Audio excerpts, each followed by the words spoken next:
There were Mesopotamian tombs, silver rings coiled in darkness, 8 grams, 10 grams, standardized weights resting beside the dead.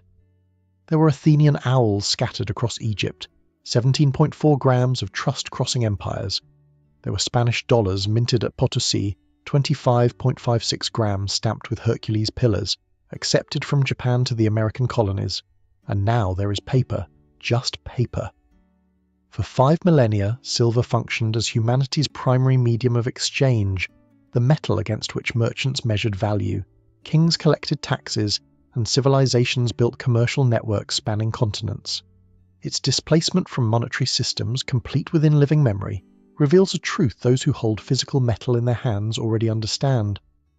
Monetary systems are not natural law. They are collective agreements we can examine, question, change. Around 2800 BCE, in the Mesopotamian city-states, administrators made a deliberate choice. Silver rings and coils, crude by later standards, but revolutionary in their time, were standardized to specific weights.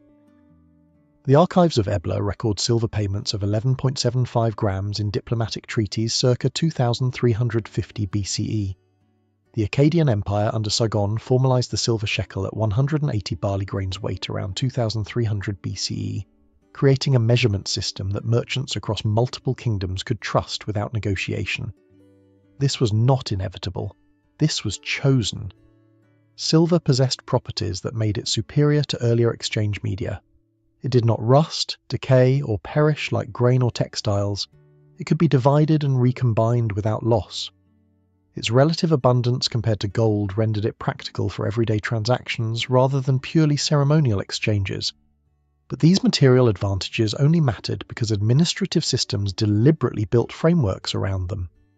The Code of Hammurabi, circa 1800 BCE, specified silver compensation of 60 shekels for robbery victims, integrating the metal into Babylonian legal structures. Old Assyrian texts from 1950 BCE recorded silver-tin exchange rates at 1:7 ratios, demonstrating that Bronze Age merchants calculated relative values using silver as their unit of account. The Mari Palace archives preserve records of silver loans at 33% interest rates during the early 2nd millennium BCE, not simple barter, sophisticated credit relationships structured around silver denominations. Humanity is a commercial species, and silver became the medium through which that commercialism expressed itself across the ancient world. The Lydians, around 600 BCE, accomplished something extraordinary. They took raw silver ingots, whose value depended on weighing and assaying with each transaction, and stamped them with the lion of their kings. This official seal guaranteed both weight and purity, transforming raw metal into currency through governmental authority. The innovation spread explosively. Within a century, over 100 mints operated across the Greek world. But it was Athens that demonstrated silver's true power. The Laurium mines, southeast of Athens, began producing astonishing quantities of silver in the 5th century BCE.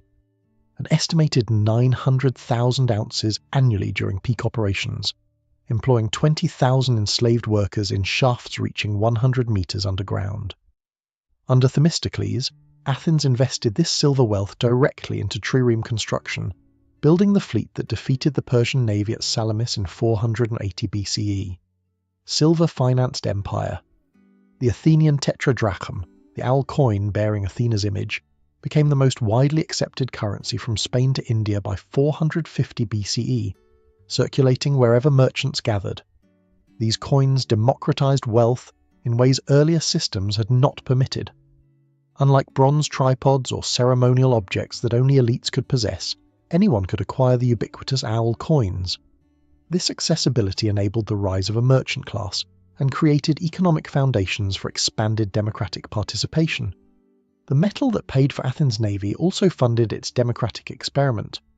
When Sparta occupied Decelia in 413 BCE, disrupting Athenian access to Laurium's silver, the resulting economic crisis nearly destroyed Athens itself. Control over silver meant control over power. Rome introduced the silver denarius around 211 BCE during the Second Punic War, deliberately designing it as an instrument of empire. Rome understood what those who've studied currency collapses already know. Empire building requires the trust of traders, the loyalty of legions, and the ability to assess taxes across diverse territories. The denarius, initially containing approximately 4.5 grams of silver, provided that trusted standard. But then came the inevitable corruption that fiat advocates never mention when defending paper. Augustus maintained the denarius at approximately 95 to 98% silver. Nero reduced the content to 93.5% in 64 CE to cover imperial extravagance. Subsequent emperors continued the debasement, 83.5%, then 78.5%, eventually falling to approximately 50% by Caracalla's reign. By 300 CE, during the 3rd century crisis, the denarius contained just 5% silver, essentially a copper coin with silver wash that wore off in a merchant's palm. Citizens hoarded better quality older coins while circulating only the most debased ones. This phenomenon, where bad money drives good money out of circulation, became known as Gresham's Law, though the merchants of Rome needed no economist to explain what their hands already understood. The coin that once bought a day's labour now bought nothing, and the empire that had conquered the Mediterranean world unravelled alongside its debased currency. If you don't hold it, you don't own it. Rome's citizens learned that truth the hard way. As Rome fragmented, the Islamic caliphates introduced the dirham through comprehensive monetary reforms under Caliph Abd al-Malik in 696 CE. These standardized coins, bearing Arabic inscriptions and maintaining 90 to 95% silver purity, created trusted currency that merchants throughout the Islamic world recognized and accepted. The dirham's success exceeded even the Athenian owl's reach. Tens of thousands of Arab silver dirhams minted between the 8th and 11th centuries have been discovered throughout Scandinavia. Over 100,000 examples recovered in Sweden alone. These coins, minted from Spain to Central Asia, travelled thousands of kilometres through Viking trade networks, providing remarkable evidence of medieval globalization built on trusted silver standards. Meanwhile, in early medieval Europe, scientific analysis reveals that 29 English coins minted between 660 and 750 CE contained silver with isotopic signatures matching Byzantine treasure. Elite nobles liquidated hoarded Byzantine silver vessels and jewellery, converting stored wealth into circulating currency, what one scholar termed quantitative easing, by pouring accumulated treasure into commerce. When Byzantine silver supplies dried up around 750 CE, Charlemagne's Carolingian dynasty took systematic control over silver production, distributing metal from the Mel mines directly to mints as float to ensure adequate silver supplies. These were not market forces. These were political decisions about monetary systems. The discovery of enormous silver deposits in the Americas fundamentally transformed global commerce. Between 1500 and 1800, Bolivia, Peru, and Mexico accounted for approximately 85% of world silver production, roughly 7,440 tons extracted from the Western Hemisphere. Potosi in Bolivia, discovered in 1545, produced an estimated 60% of all silver mined globally during the second half of the 16th century. The Spanish expression valor en Potosi, to be worth a Potosi, entered common usage to mean of great value, reflecting the mountain's legendary wealth.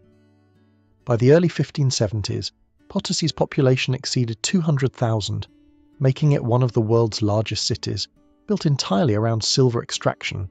The human cost, indigenous populations compelled into forced labour through the encomienda and mita systems, miners facing severe lead poisoning from cupellation processes, rarely appears in monetary histories, but the silver flowed nonetheless.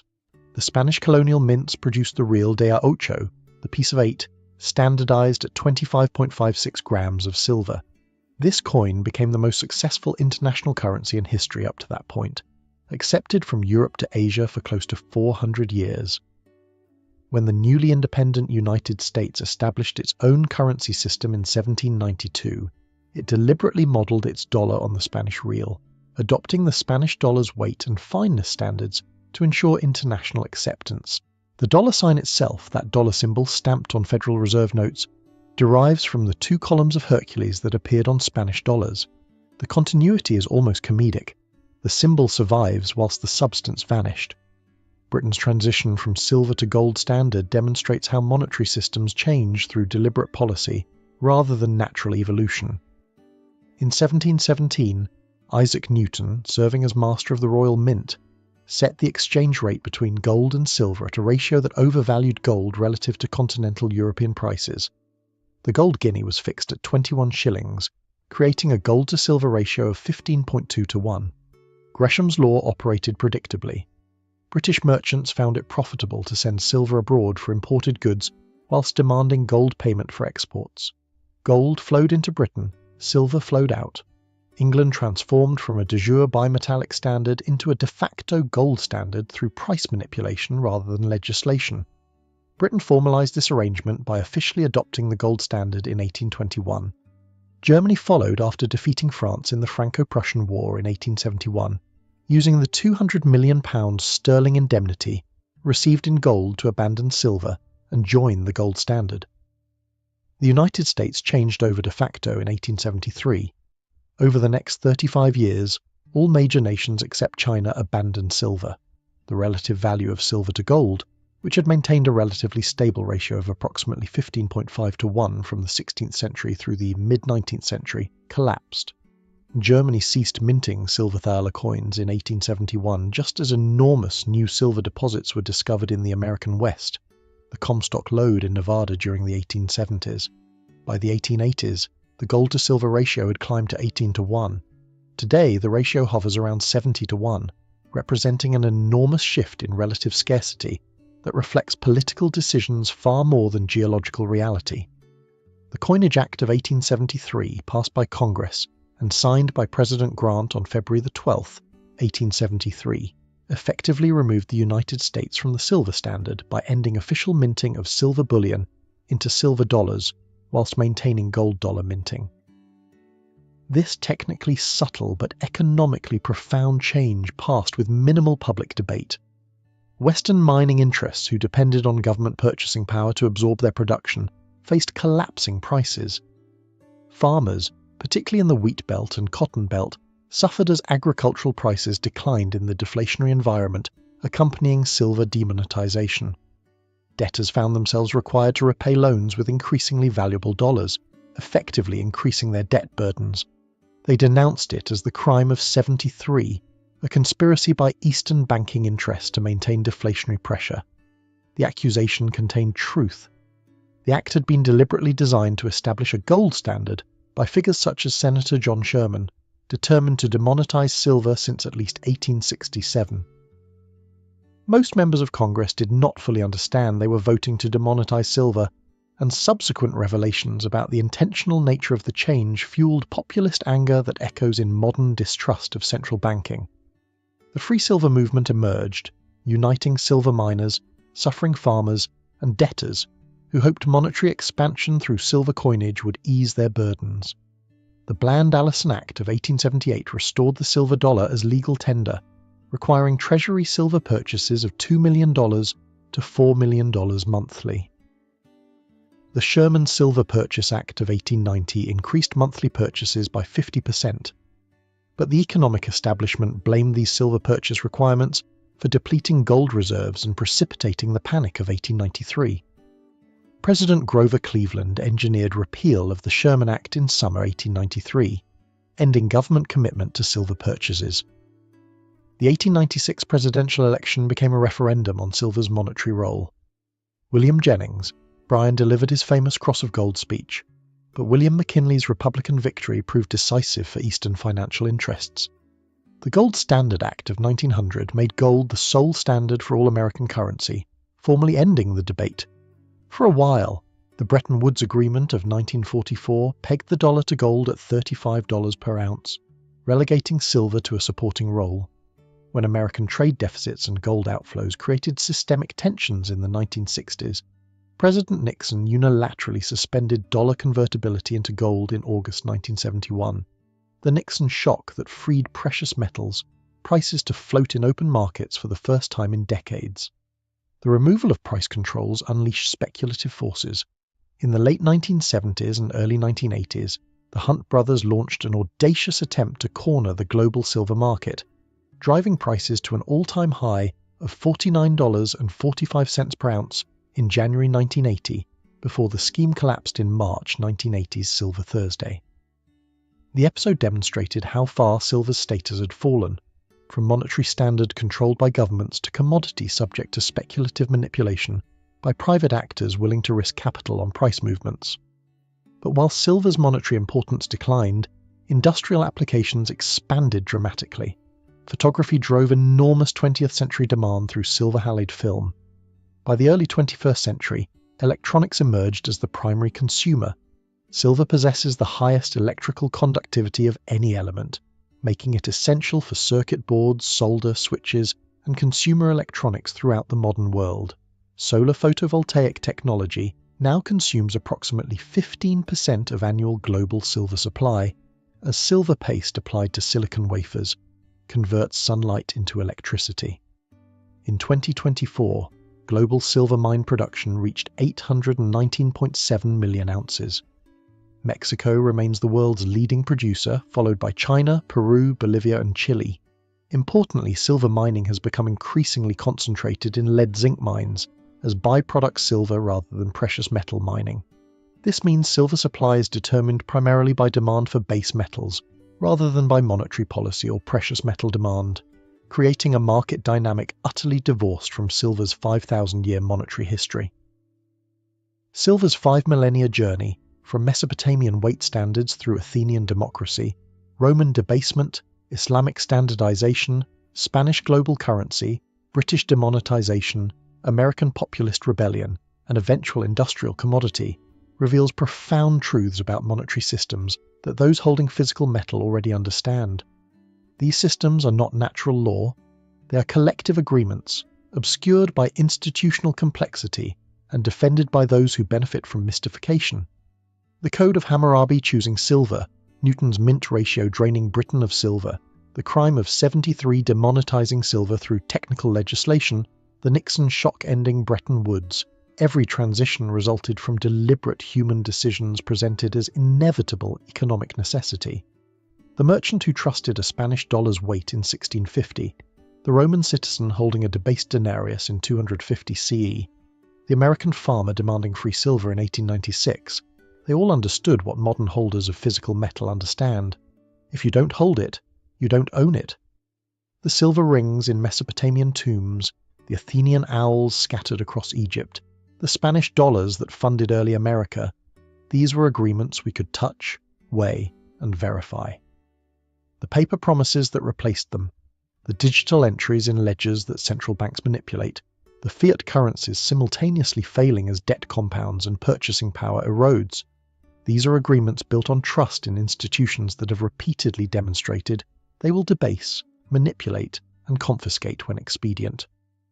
Silver's history teaches that no monetary system is permanent. The Mesopotamian shekel lasted millennia. The Roman denarius endured centuries before debasement destroyed it. The Spanish dollar functioned for 400 years. The Bretton Woods system collapsed within 3 decades. The Fiat experiment begun in 1971 approaches its 6th decade, and those who've studied previous collapses recognize the patterns: expanding debt, currency debasement, wealth inequality, popular distrust, and the inevitable flight to tangible assets that cannot be printed, debased, or confiscated through a keyboard. The story of silver ultimately reveals that monetary systems are chosen, not natural, that institutional complexity obscures simple truths about collective agreement, and that the weight of metal in a merchant's palm